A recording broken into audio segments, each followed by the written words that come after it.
More and more people travelled on the Fat Controller's railway.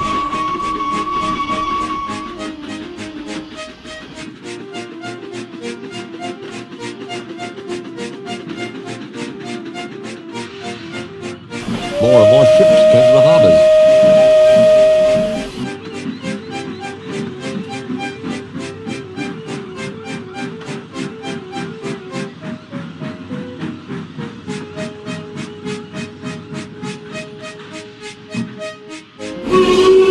Everyone had to work very hard indeed.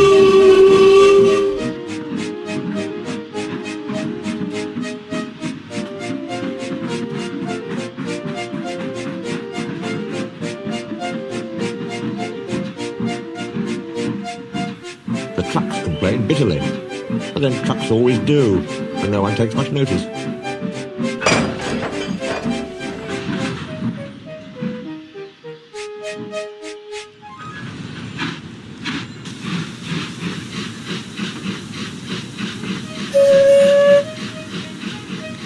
The coaches complained too. No sooner had they arrived with one train than they had to go out again with fresh passengers as another. We don't know whether we're coming or going, they protested. We feel quite distracted.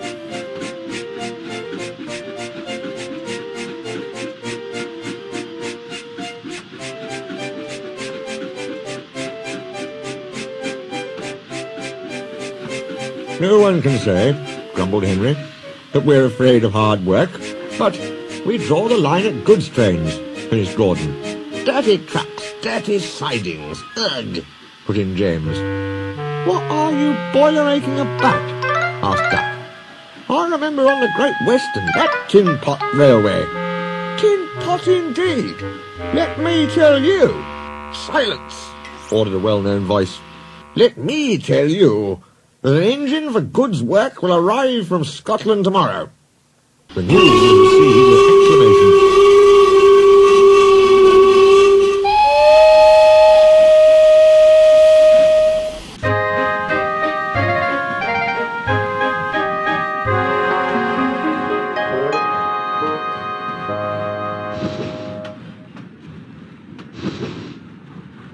The Fat Controller stared. Did you say 2 engines, Inspector? Yes, sir. Then send the other back at once. Certainly, sir. But which? The Fat Controller stared again. Engines have numbers, Inspector, he explained patiently. We bought number 57646. Send the other one back. Quite so, sir. But there is a difficulty. What do you mean? The 2 engines are exactly alike, sir, and have no numbers. They say they lost them on the way. The Fat Controller seized his hat. We'll soon settle that nonsense, he said grimly. The 2 engines greeted him cheerfully. I hear you've lost your numbers, he said. How did that happen? The mourner slyly slip it off, sir. You ken who it is. The engines spoke in chorus. I know. Accidentally, on purpose. The twins looked pained. Sir, you wouldn't be thinking we lost them on purpose. I'm not so sure, said the Fat Controller. Now then, which of you is 57646? Oh, that's, is just what we canna mind. The Fat Controller looked at their solemn faces. He turned away. He seemed to have difficulty with his own. He swung round again. What are your names? Donald and Dougie, sir. Good, he said. Then your controller can tell me which of you is which. Och, you'll get no muckle help for him, sir. Why? He didn't ken our names, sir. How could he? We only given ourselves names when we lost our numbers. One of you, said the Fat Controller, is playing truant.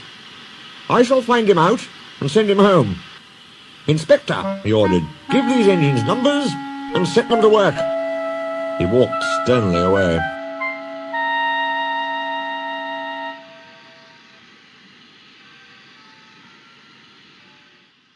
Soon workmen came to give the twins their numbers. Donald was 9 and Douglas 10. When the men went away, they were left alone in the shed. You may have noticed, Dougie, that yon painters forgot something. What did they forget? They painted braw new numbers on our tenders, but they put none on us. Donald winked broadly at his twin. You mean, grinned Douglas, that we can... Just that, chuckled Donald. Who'd you wished? Here's the inspector. No 9 and 10, smiled the inspector. Here's Duck. He'll show you round before you start work. The twins enjoyed themselves and were soon friends with Duck.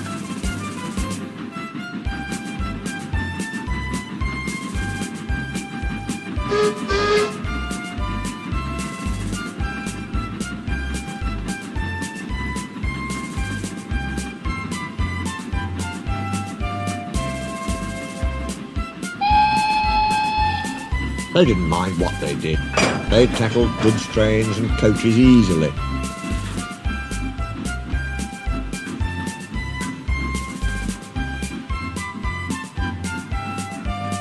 But once the twins had shunted them, trucks knew better than to try any tricks.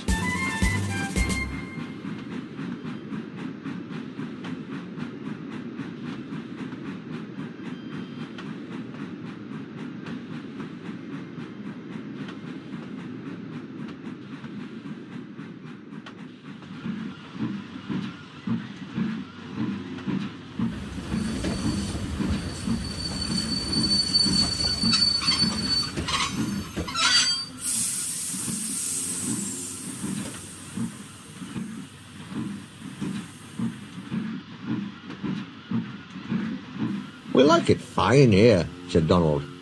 That's good, smiled Duck. But take my tip. Watch out for Gordon, Henry and James. They're sure to try some nonsense. Give a fuss yourself, chuckled Douglas. We'll soon settle them. Donald and Douglas had deep-toned whistles. They sound like buses, said Gordon. Or ships, sniggered Henry. Tugboat Annie, laughed Gordon. Ha, ha, ha.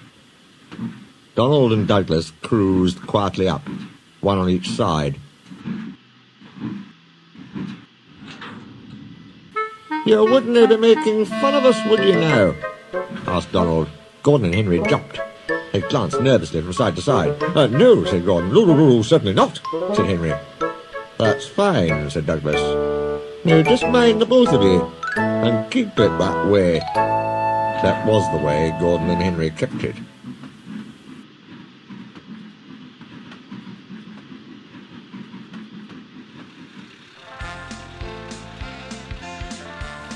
Every day, punctually at 3:30, Gordon steams in with the express. It is called the Wild Nor'Wester, and is full of people from England, Wales and Scotland.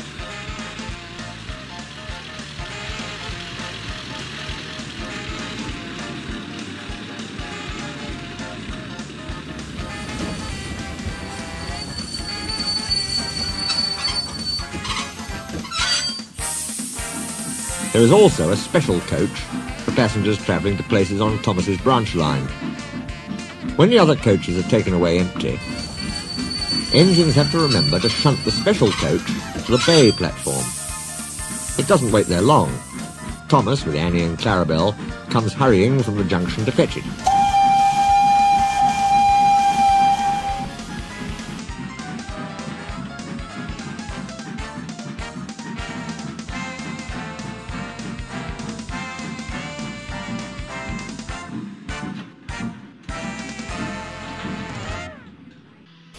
Thomas is very proud of his special coach.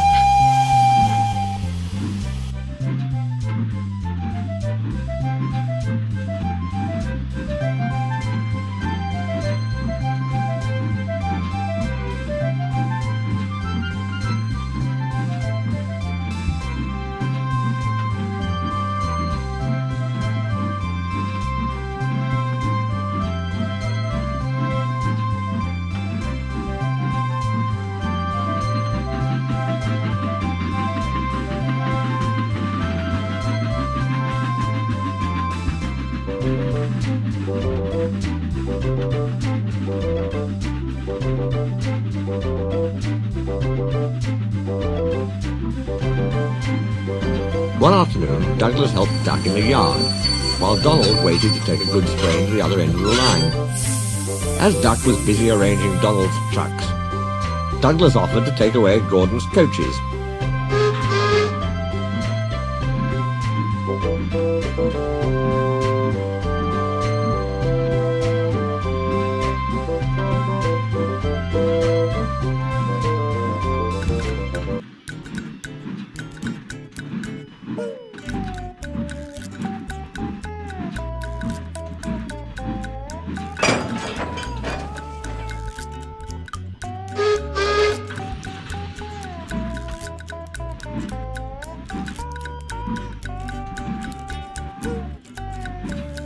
Douglas was enjoying himself when an awful thought struck him.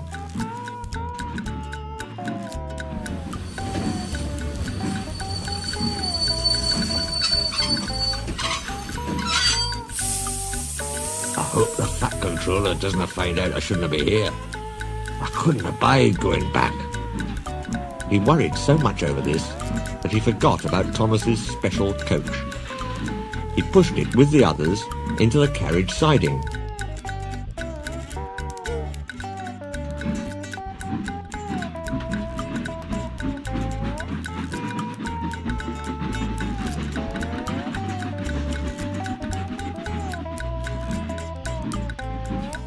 Then ambled along to join Donald at the water column.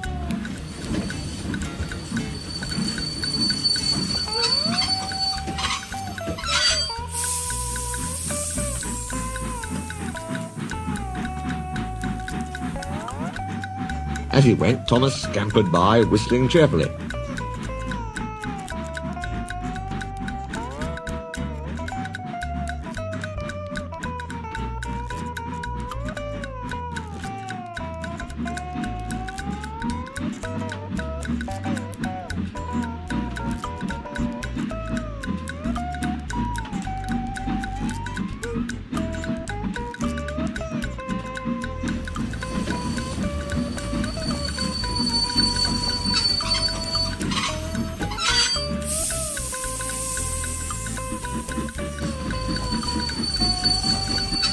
Soon Thomas came fussing.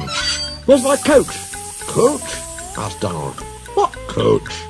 "My special coach that Gordon brings for me. It's gone. I must find it." He bustled away.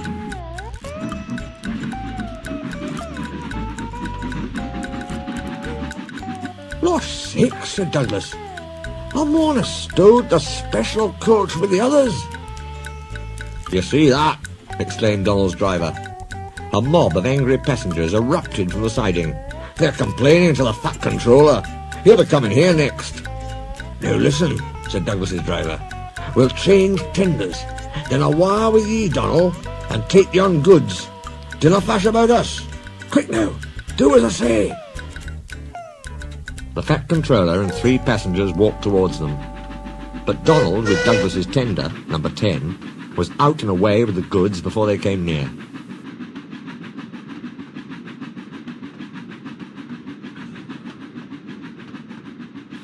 Douglas and his driver waited with innocent expressions. "Ah," said the Fat Controller, "number 9. And why have you not taken the goods?" "My tender is awa, sir." The driver showed him the tender, still uncoupled. "I see. Some defect, no doubt. Tell me, why did number 10 leave so quickly?" "Maybe, sir," put in Douglas, "he saw you coming and thought he was late." "Ah," said the Fat Controller. He turned to the passengers. "Here, gentlemen, are the facts. Number 10 has been shunting the yard.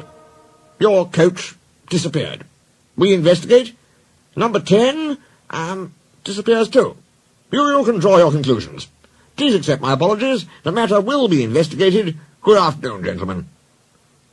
The Fat Controller watched them till they climbed the station ramp. His shoulders twitched. He wiped his eyes. Douglas wondered if he was crying. He wasn't. He swung round suddenly. "Douglas," he rapped, "why are you masquerading with Donald's tender?" The Fat Controller scolded both engines severely. "There must be no more tricks," he said. "I shall be watching you both." I have to decide which of you is to stay. He strode away. The twins looked glum. Neither wanted to stay without the other. They said so. Then what's to do? Wondered Douglas. Och, said Donald, each mun be as good as the other. Then he'll have to keep us both. Their plan was good, but they'd reckoned without a spiteful brake van.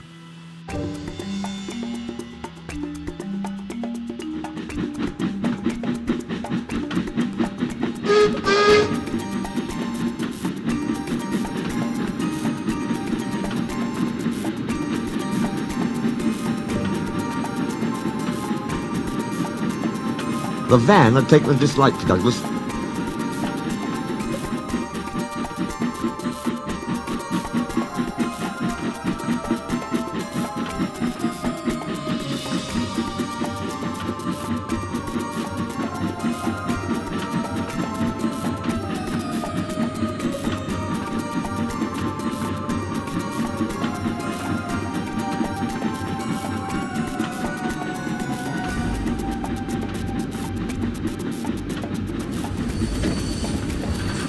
Things always went wrong when he had to take it out.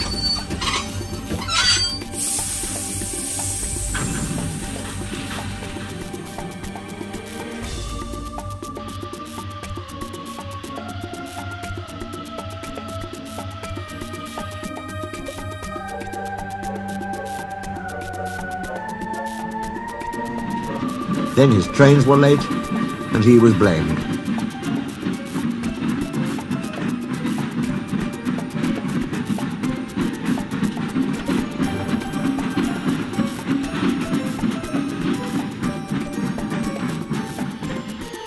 Douglas began to worry.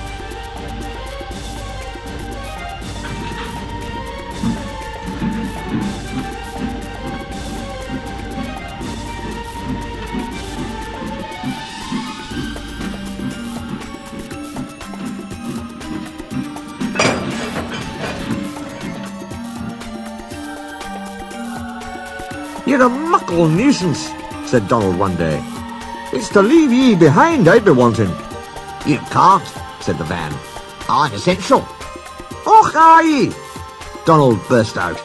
You're nothing but a screeching and a noise when all's said and done.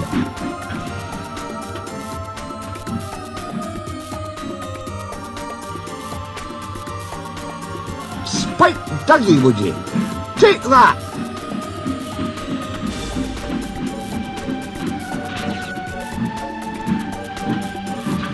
Ow, ow, ow! Cried the van.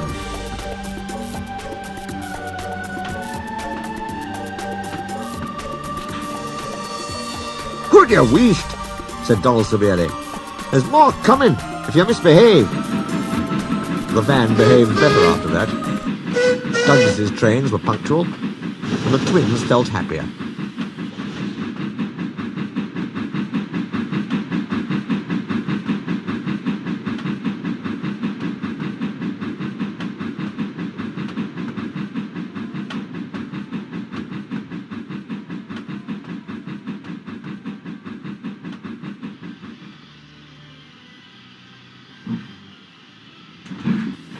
Then Donald had an accident.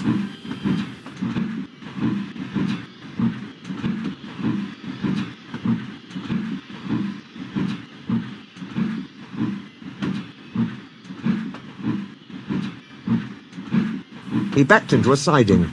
The rails were slippery. He couldn't stop in time and crashed through the buffers into a signal box.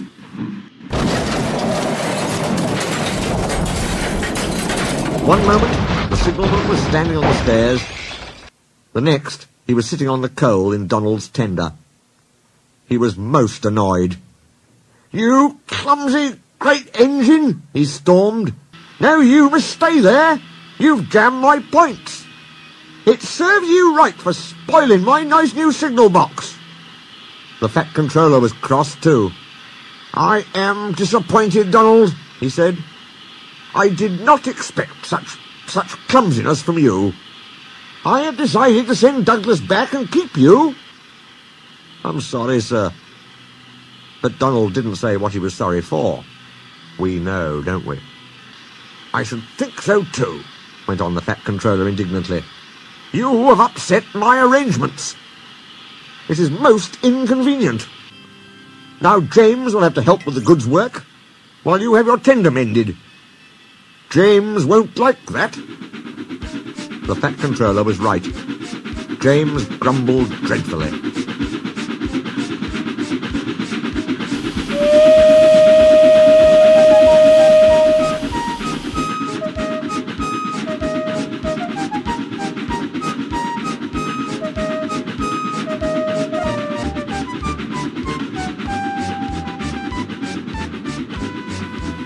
"Anyone would think," said Douglas, "that Donald had his accident on purpose." "I heard tell," he went on, "about an engine and some tar wagons." Gordon and Henry chuckled. "Shut up," said James. "It's not funny." Well, said Douglas innocently. "Surely, James, it wasn't he. He didn't say." James didn't say.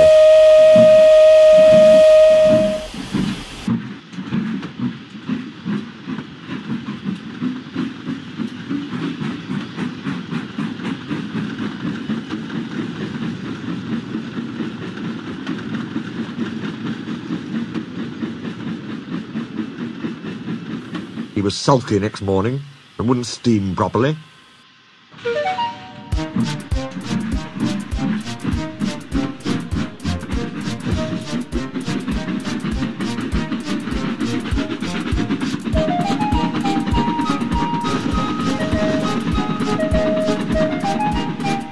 When at last he did start, he bumped the trucks hard.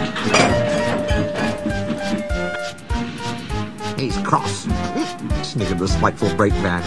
"We'll try to make him crosser still."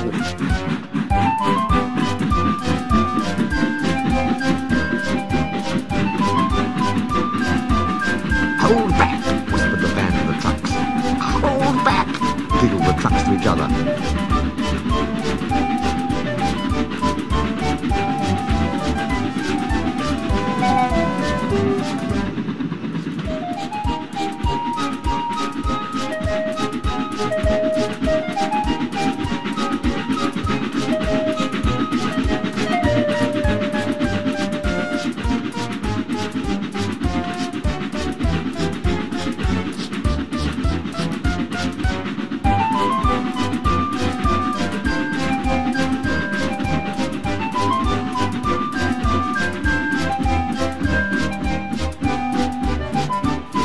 James did his best, but he was exhausted when they reached Edward Station.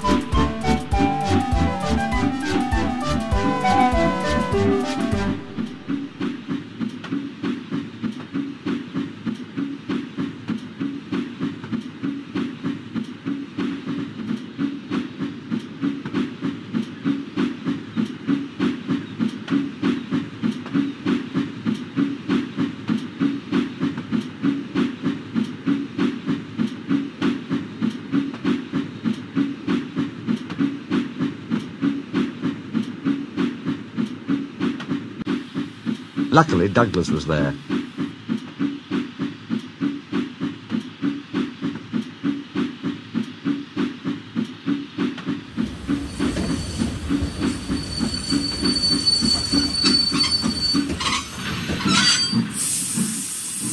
"Help me up the hill, please," panted James.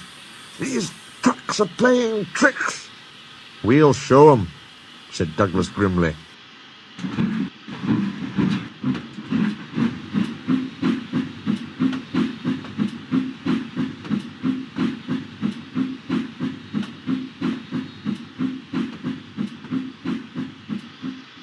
Come on, puffed James crossly.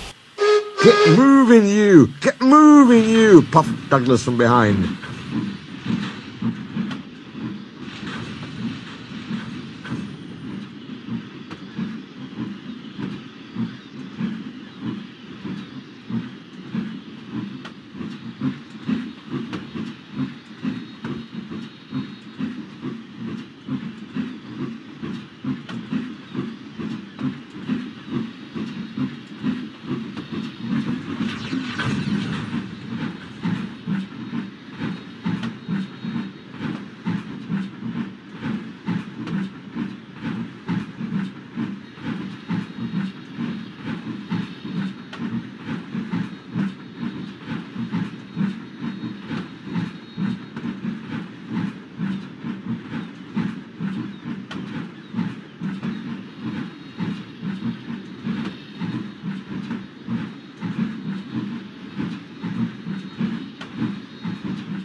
Slowly but surely, the snorting engines forced the unwilling trucks up the hill.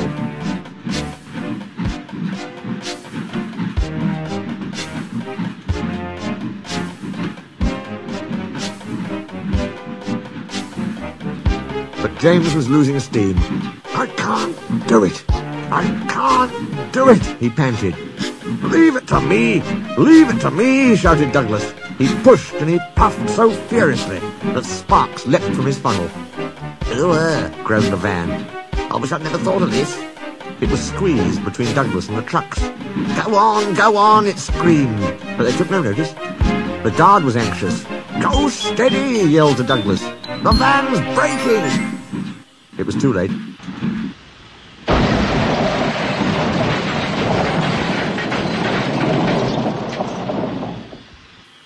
The guard jumped as the van collapsed. He landed safely on the side of the line.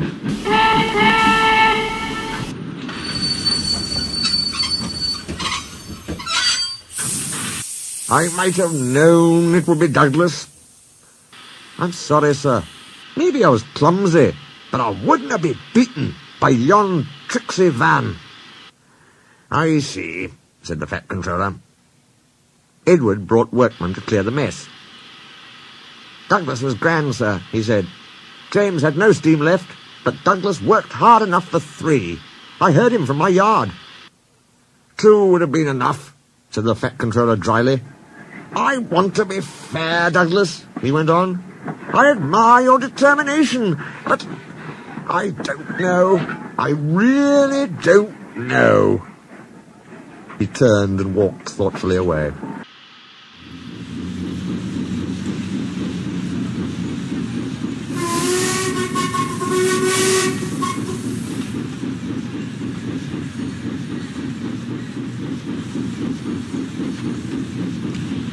"He'll send us a war for sure, Donald." "I'm thinking you're right there, Dougie. The luck's aye been against us. An engine dinna ken what to do for the best."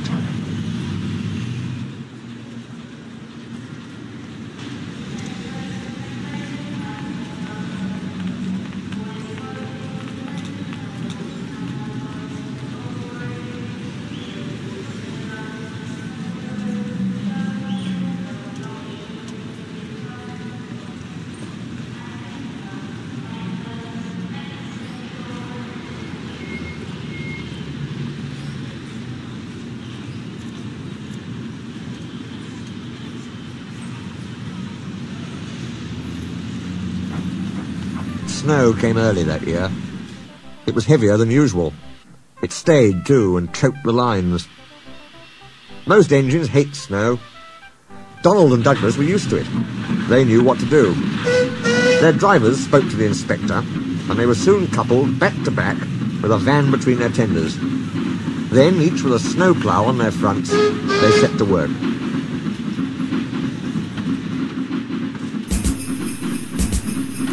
They puffed busily backwards and forwards, patrolling the line.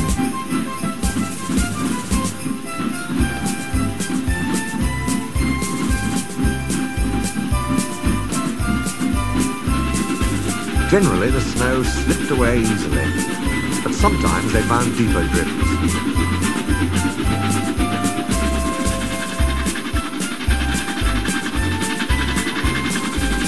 Then they would charge them again and again, snorting, slipping, puffing, panting, till they had forced their way through. Presently they came to a drift which was larger than most.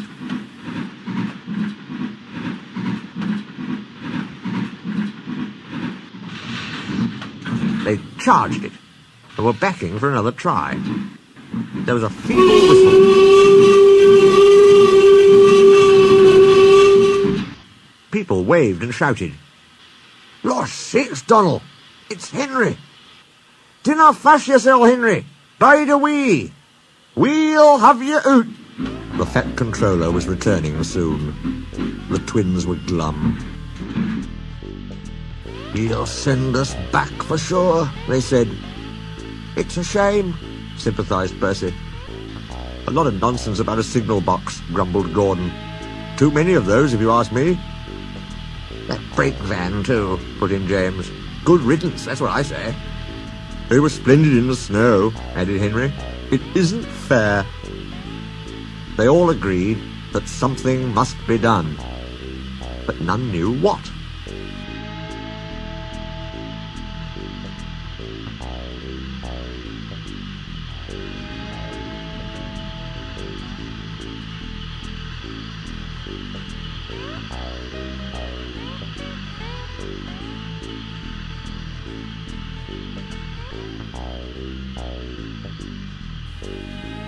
One day Percy talked to Edward about it. "What you need," said Edward, "is a deputation." He explained what that was.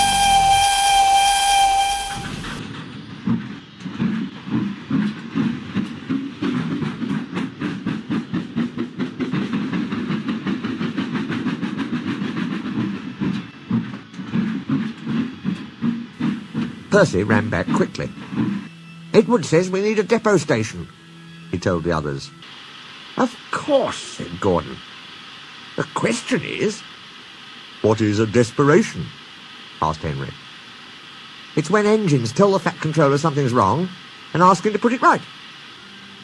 "Did you say, tell the Fat Controller?" asked Duck thoughtfully. There was a long silence.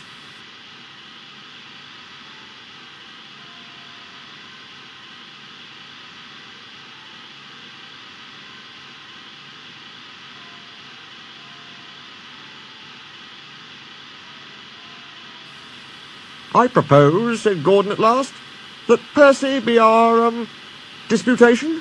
"I," squeaked Percy. "I can't." "Rubbish, Percy," said Henry. "It's easy." "That's settled then," said Gordon. Poor Percy wished it wasn't.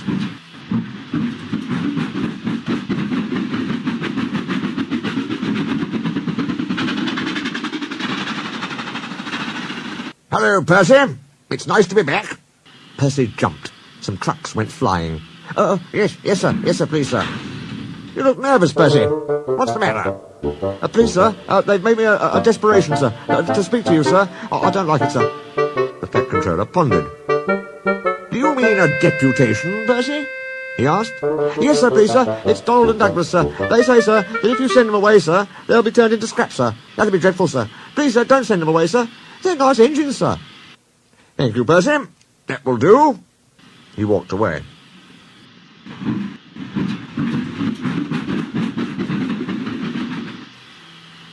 "I had a deputation yesterday," said the Fat Controller.